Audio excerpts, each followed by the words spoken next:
Meeting to order. The first item is public comment, and as of now, we don't have any public comment, but we will watch for it. Next item is in accordance with personnel. The next item is the consent agenda. Is there a motion to pass? So moved. Is there a second? Second. Any Any questions or comments? All those in favor say aye. Aye. Motion passes. And next is restructure replacement from finance and central services effective March 13th. And it's a vacancy due to promotion effective February 13th. It's going to go from 1 FTE office support specialist, grade A008, to 1 FTE administrative services assistant, grade B009. So moved, Madam Chair. Is there a second? Second. Corey? All right. Thank you, Madam Chair. Committee members. So what we're doing here is the current grade 8 office support specialist position, when it was created a few years ago, was also backing up the grade 9, and this is around vendor change management. Vendor change management and the internal controls around that has really been heightened and has been looked at greatly over the last couple of years. We have seen a volume increase there and a huge need in order to manage that as we've changed our processes. And, done that just to manage, whether it be, manage fraud hits and all that stuff. The increase to local governments has been just phenomenal. And so we believe this should be a grade 9 because we do need that backup. We've really seen an increase. This position has been doing overtime lately because of the small business grant initiative going on. So there's just a lot of vendors, a lot of activity around this. So that's why we believe this is the right way to go for our overall structure. Okay, any questions or comments? Can I just ask what you mean when you say a lot of fraud hits? Right now, local governments across the country are experiencing more and more, whether it be through email or, calls, people trying to, have you change vendors. And so how we manage our vendor changes, just because a call comes in doesn't mean we're going to change someone's bank account information if they're a vendor. They have to go through a process. We have to manage that process. We have to make sure we're contacting the right people and not just going off an email or something like that. So there's a lot of activity around that we see. And so the staff is trained and we are very cognitive of that and we are watching that at all levels. So Yeah, that's unfortunate, it's our world. technology. Thank you. Any questions? All those in favor say aye. Aye. Motion passes unanimously. Thank you, Corey. And the next item is consider for informational purposes an update on Human Services Management System. Steph.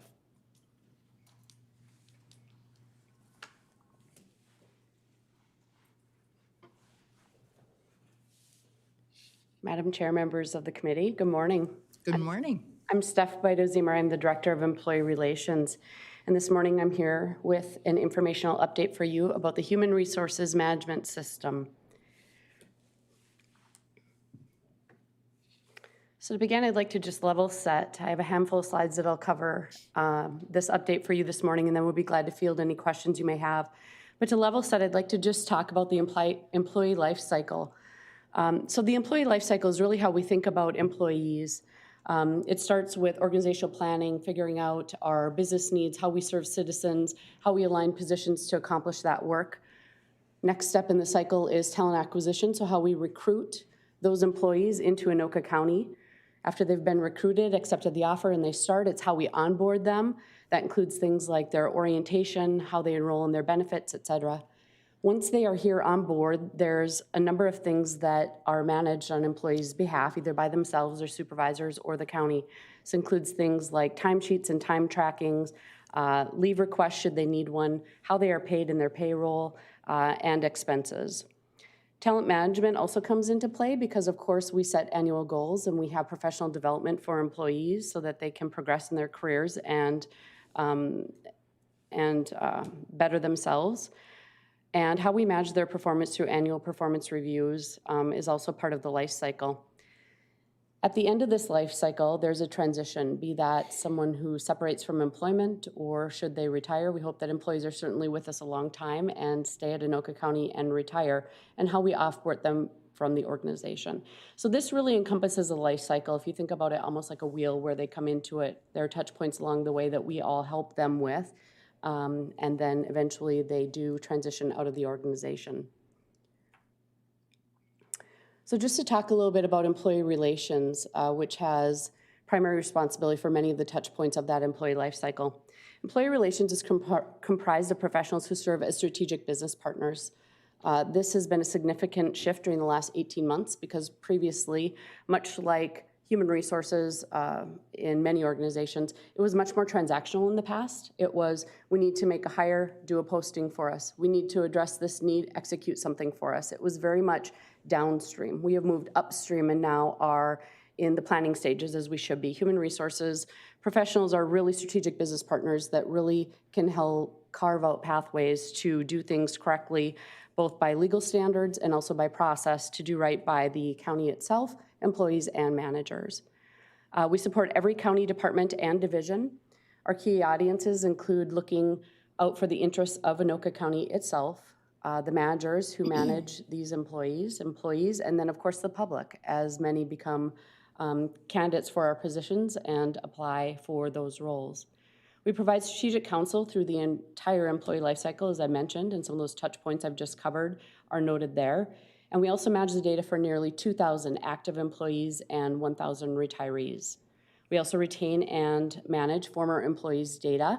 We follow data retention requirements and schedules to be able to do that. So practices today to accomplish this work, to manage that life cycle and all of the components I've just discussed, we use standalone, often unfortunately disconnected, paper-based and spreadsheet-focused legacy systems.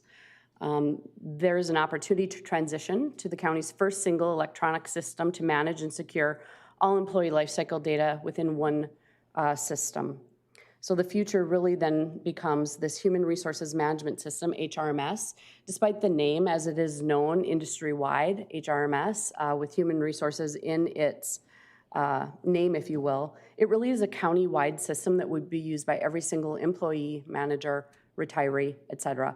Employee relations certainly would be a heavy user of the system and would have ownership for execution of updates and maintaining the system, but it literally would be used by every single county employee and our retirees. So we've been very busy. So beginning in August 2019, so August 2019 is when I was appointed into the Employee Relations Director role on an interim basis. And immediately that month established a cross-functional work group and steering committee to really look at not only how we evaluate our processes and the work that was underway through the entire life cycle, but the possibility of looking at an HRMS solution. In October, we issued an RFP for a gap analysis to bring an external partner on board, which became Helios HR, to really understand countywide through interviews, understanding and really evaluating our processes, where our vulnerabilities were and where the opportunities for some efficiency existed. November through February, so this is November 2019 through February 2020, we did the vendor evaluation process and contract, and March 2020 through July is when that gap analysis itself was conducted. We took the findings from the gap analysis and from that established an RFP that was issued. That was done in August, mid-August of 2020. And September through December of this past year in 2020, we went through the vendor evaluation process. We had a very competitive process with 10 submissions and spent multiple rounds of interviews with those who submitted RFP submissions. From that, we culled it down to 3 finalists and centered then on a top finalist and have spent January through March working on statements of work drafts and HRMS and implementation contracts. The vendor that we are working with, it actually was an RFP submission for 2 vendors, so that means 2 contracts are involved in this process. So a bit more about these two organizations, Workday and Collaborative Solutions. So Workday has the HRMS solution, the software platform and system. The modules that would be included in this include human capital management, which is really the master data for your employee file. So this houses all of your information about you as an employee, and other modules about recruiting, benefits, absence management, which is another way of saying leaves of absence, talent and performance management, learning management, absence management, time tracking, payroll. Mobile solution comes with this, as well as employee self-service and manager self-service. In a nutshell, this is a very robust system, and it has many modules that will touch each of those life cycle points in time with mobile capabilities and an ability for employees to be self-sufficient, accessing much of the data on their own, managers accessing data on their own, all of this set up, of course, with permissions appropriately, and then allows for areas such as employee relations, payroll, other areas to access and manage the processes that we have responsibility for in these transactions related to employees. So a very robust system. The excellent thing about it is that once you have the position posting and that is made live, the data that a person submits when they apply for a position carries all the way through, and that's what helped establish their master data, and then all the other pieces once they're onboarded brought into Anoka County, and then as they have professional development or their performance evaluations, things like that, it's all within this one system, and it's very user-friendly.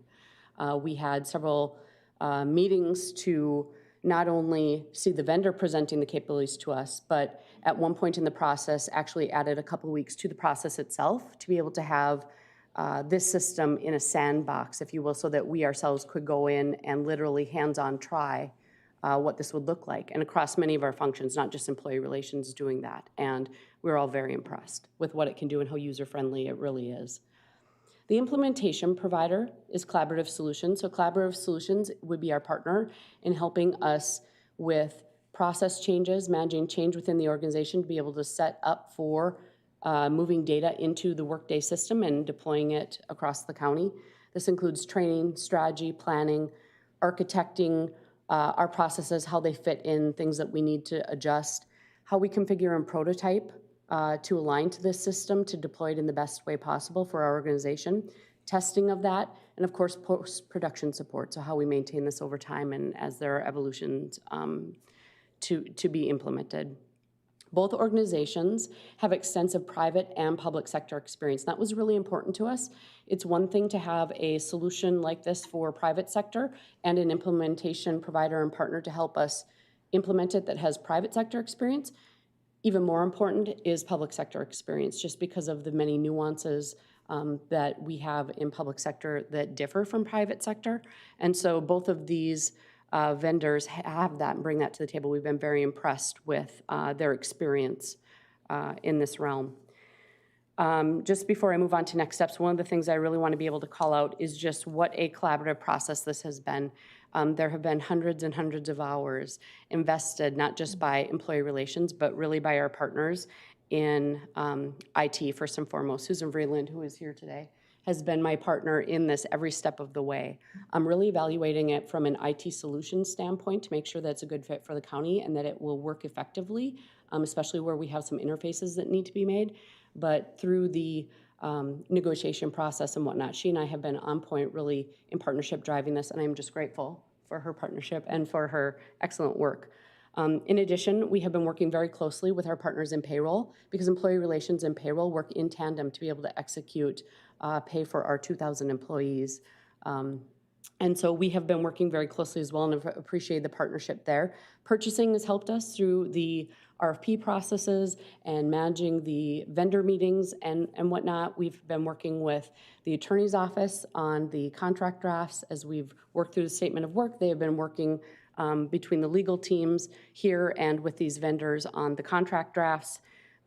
We also have administration, so we have certainly enjoyed having Kathy Lucci as the enterprise project manager, looking at this from a county perspective, and much support from Rhonda and Dee as well in update meetings and as the decision points came along through all of this process. Of course, the employee relations team, I need to call out Christine Kappelhoff, who is the Assistant Director in Employee Relations. She leads the HRMS team within our function and will have responsibility for deployment of the system, maintenance of it, and of course, today, she and her team manage all of the data and all the touch points, many of the touch points of this life cycle that I have called out. And so I say all that because it's not just employee relations, and that points to it not only in the partnership to bring this to bear in what is coming for consideration later this month at the board meeting, but also to really showcase that there's a reason each of these partners is involved. It's because not only they, but like I said, every single employee will be touching and using this system, and it will be the backbone of much of the data they need, the processes that are executed, the work, all in one suite. To be able to log in and have that all on your fingertips in one system has not been possible until now. And so for next steps, where we're at, we are finalizing the statements of work and the contract drafts. Just to touch on briefly too, we'll have more of the financial information when this comes forward March 23rd at the board meeting. But to just give you a couple tidbits to help in that realm, when you add up all of the users, be it the Anoka County employees and or the retirees and the number of users you need, which equates to about 4,000, just more than 4,000 sort of user account access points, if you will, it works out to be about $170 per user per year. If you break that out, then per month, you're looking at less than $15 a month for each of those users to have something this robust that protects the data, that streamlines the data and the processes at their fingertips. So again, we will break that out and have more details that we share on the financials at the board meeting. But I want you to know too, we have done much due diligence about how much do we pay today for some of these systems where we already have contracts in place for smaller independent systems, and what that will help offset. Over a 5-year contract, it's more than $1 million that will be offset from what we already pay at the county. So there's an investment, there's an offset, and we'll have more about that at the board meeting. But to give you an idea that we are really looking carefully and closely at that, and that's much of the work that Susan and I have done with the vendor and the negotiations, really, to really drive that down to be an appropriate cost that works both ways. So our next steps include, like I said, finalizing the financials, the statements of work, the contract drafts here today, which is actually March 9th, not March 8th, for Management Committee for this informational update. Next week with the Technology Committee to do something very similar to this. And then Board of Commissioners we will bring forward for approval and consideration on March 23rd. And so with that, I'd be glad to answer any questions that you may have. Wow, thank you. Questions or comments? I want to ask a question. You, early on when you started, you described how it was in the past. Would you call that we reacted to things as they came, not always knowing what they were going to be? And, yeah. Yes, in the past, and neither is necessarily right or wrong. It's really been a shift within human resources, within the entire all organizations, really. It's a shift that's happened over the past 20 years. I think here at Anoka County, it's a shift that we didn't make until very recently, I'd say over the past 18 months, quite honestly. But a trend that is happening nearly everywhere. And that's in the past, human resources was almost the afterthought. I need to do something or I did something, uh-oh, what do? I pick up the phone. Now I talk to human resources. Versus now it's much more strategic. I think I want to do this, but there might be options, and I know I have these people who are really good at what they do and certified and have lots of experience, and I want to talk to them so I really get it right and we do it the right way, thinking about the organization, the employees, managers, et cetera. So it's just really proactive and a much more strategic approach to serve in that strategic business partner role and come alongside the business leaders. They are the subject matter area experts and know their businesses of the county best, right? So transportation, property records, they are the experts in those areas, but we are the experts often in some of those personnel matters and come alongside the attorney's office to really analyze legal components and a variety of other things. And we put those two things together, it becomes very powerful. And so when we began making the shift 18 months ago, it took a few times with some of these areas, but then I think the value was proven and the outcome better. And so now, I think that's how we've been able to get more upstream, is that really the outcome is better because they bring expertise, so do we. And when you bring that to bear and analyze the situation, The organization's better off, but they've seen the value of it, so, yes. So another thing I wanted to ask is, it's very labor intensive at this point because you have to get data put into the system. Is that, you have to take all the employees and put them into the system, or is there an automatic way that happens? There's a combination. So one of the things we've been speaking with the vendors about through this process, they've had questions for us about what format the data is in. Susan and her team in IT have been very good about looking at what we can automate to load into the system. There are other pieces that is literally by hand. We need to go gather some things, or there may be some data to enter. One of the questions I often get about this is, you know, with a new system, won't you need less people to manage all this, because the system's going to do all of this for you, and it's going to be so robust and bring it all together. Certainly, we have employees at the county today who manage this data and do much by hand, but even though the system would come online, it still will need humans, people, managing and pulling the data, and we'll have much more robust capabilities to be able to do reporting and other things that will make life easier, that yes, we will be able to have more data at our fingertips, but there's still people required to do all of that. The system maintains and protects it, but we need to pull it out of there and be able to, you know, analyze it to tell the story of what the data actually is. So there will be efficiencies gained, and we've taken a lot of that into account, which is why we were careful in the resourcing that recently we discussed and brought forward, because we know there will be efficiencies, but you still need people to manage what that is and analyze the data, if you will. So. Yes, well, kudos to your team and the skills that each person puts forward to make it happen. Thank you. And it's very exciting to see this, really exciting to see Madam this. Chair. Commissioner Schulte. Not a question, but a comment. I serve on the governance committee with the Joint Law Enforcement Council and the Public Safety Data System recent implementation, and we had a committee there called Data Standards. And the criticality of data input and the permissions you spoke of earlier and the accountability for those permissions is really paramount, because it only takes one person with permissions to totally screw up a record, and then that trickles down line into all these interfaces that have been brought into that single database. So I was curious when you said permissions.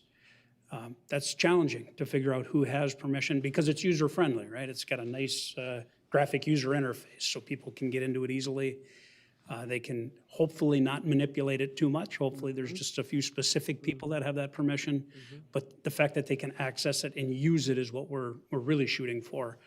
But I'm hoping that, I got my fingers crossed, that the integrity of the data is paramount and that your team is looking at that. And I know if you're working with Susan and with others, that is a high priority. So I know that.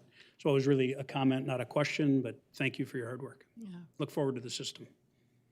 And if I may, just a comment back, one of the reasons we are so interested in this Workday product is for the data integrity piece that you are speaking to. And so Susan and her team certainly have evaluated the strength of that as part of what they do, how the data is maintained, how it's protected, how it's backed up, how permissions are set up and all of that. And I know, not to speak for Susan and IT, but their analysis of it and ours as well is that this vendor certainly, given the clients and track record that they have this figured out. So we feel very confident in everything we've seen and analyzed so far. Very excited. Very good. Thank you. Any other comments? Thank you very much, Steph. Thank you. And again, thanks for the great job that you guys all do for us. Thank you. And with that, that concludes our meeting, and we are adjourned.